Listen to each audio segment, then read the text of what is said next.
Have you been daydreaming of moving to a new country?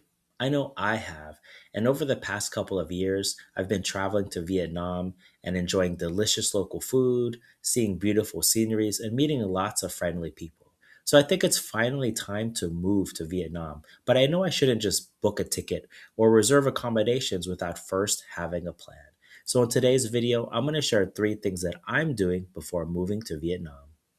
In this video, I'll share some insights on how much money do I need to move to Vietnam, how to get money while I'm overseas, and what are some border run options. So if you're thinking about moving to Vietnam or Southeast Asia in general, stay around till the end of the video so I can give you some really good information on how to avoid some really bad situations. Okay, so let's start with how much money do I need?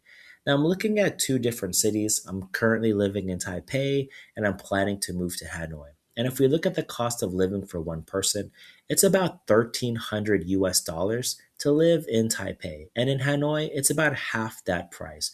So it's a lot more affordable to live in Hanoi than it is Taipei.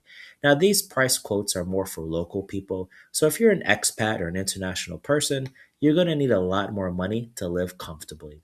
So, what I'm going to do is use this as a benchmark for monthly rent. And my plan is to save at least 6 months of rent or about $4,000 before I move to Vietnam.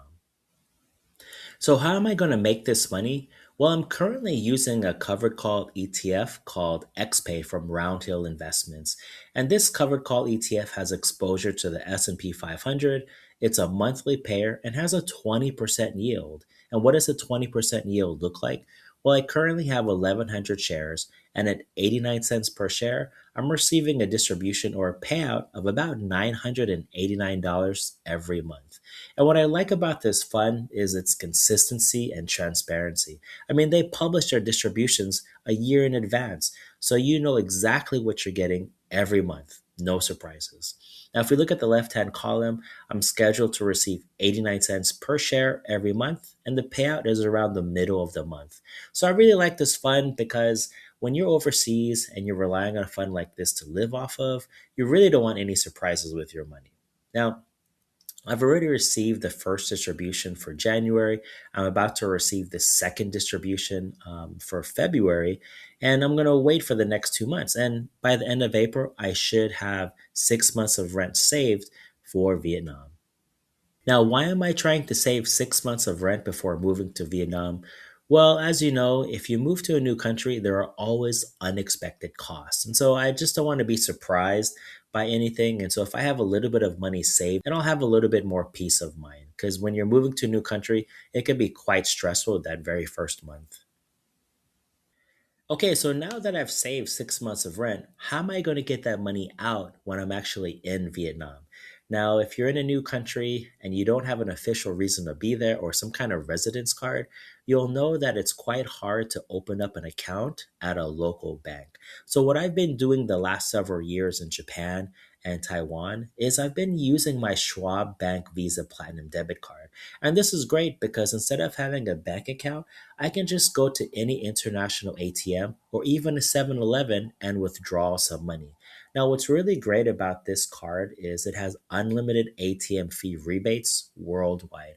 So if I use an ATM machine and they charge a $2 to $3 fee, I'm going to get that fee reimbursed at the end of each month. So it's a really great card to have. And oh, by the way, no foreign transaction fees. So it's good as an ATM card, and you can also use it as a Visa card.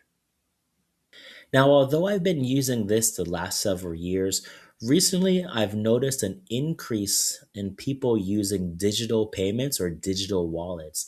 And I see a lot of more people using their smartphones to pay for daily expenses. I mean, if I look at some information here, although Visa is still the number one method for paying for certain things, you can see that a lot more people are using methods like Apple Pay and Alipay.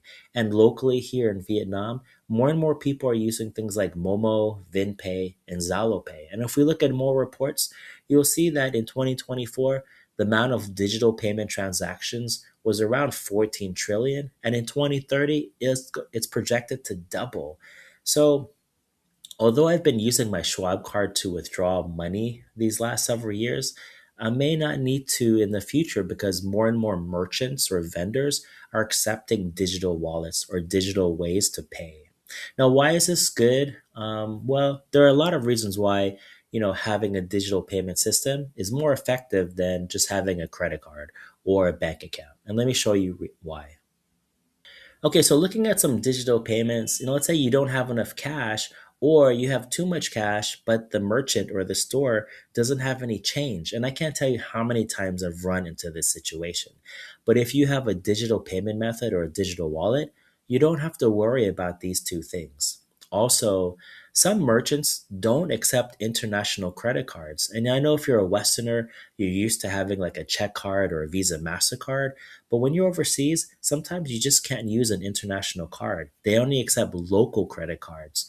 And in Taiwan, when I first got there, that was the case. But if you have a digital payment system like an Apple Pay, I think that's actually more effective than having or trying to rely on your credit card. Now, for those of you who are really savvy with digital points or mileage, having a digital method, a payment method, may actually help you collect points or some kind of mileages to use for future value. So I think digital payments is the way, and I can't cover a lot in this video, but in future videos, I'm going to show how I'm using things like Apple Pay to live in Vietnam. Okay, so on to the last segment of this video. What are some border run options? So, from what I've researched, if you're going to Vietnam, you can get up to a 90-day e visa. So, that means every 90 days, you actually have to leave Vietnam and then re enter. And for every 3-month visa, it's about $104. Of course, this is just for the normal processing time. If you expedite it and get it to like 2 or 3 business days for processing time, then it's like $50 more per transaction. So not bad, $100 to $150 for a week to 2 weeks of waiting time. So you really have to plan ahead. Now, what's really great about doing border runs from Vietnam is that Southeast Asia is so close to each other. So you can either go the land route or take a quick airplane flight to a neighboring country. Now, when you're doing a border run, it's important to know which countries have visa free options. And so a visa free option means you don't have to officially apply for a visa. Now, for me, I have a US passport, so I can go to any of these countries in Asia visa free. Now, I still have to fill out a digital arrival card, but that just takes 10 to 20 minutes. Now, some countries that I'm interested in doing border runs from Vietnam would be Thailand, Taiwan, and Japan. And when we think about visa free options and how long you can stay, well, for Bangkok, if you're a US passport holder, you can stay up to 60 days. Taipei is 90 days, and Tokyo is also 90 days. Now, not all border runs are the same, and there are certain reasons why I might go to Bangkok versus Taipei or Taiwan, or sorry, Tokyo. So let's talk about some of those options. Now, if you're in Hanoi and you need to make a really quick border run, I would say go to Bangkok because it's its closest neighbor or one of the closest neighbors. It's only a 2-hour flight. And let's say you need to be back in Hanoi for some kind of business or something like that, then Bangkok is the logical choice. Now, for me, sometimes, growing up in California, I really can't take some of the air or the heat. So going to Taipei may give me a little break from, summer type of weather and humidity and also some air pollution. Now, Hanoi to Taipei is about 2.5 hours on the quickest plane ride, but on average, it'll be like 3 to 4 hours. Really depends on transfer times and the types of airlines you're using.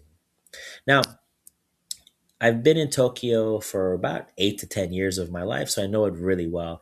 And for me, sometimes I just need more seasons than just hot summer or humid summer, right? Because Tokyo has 4 seasons. And so if you're looking for cooler weather, then Tokyo is a really good option for a border run.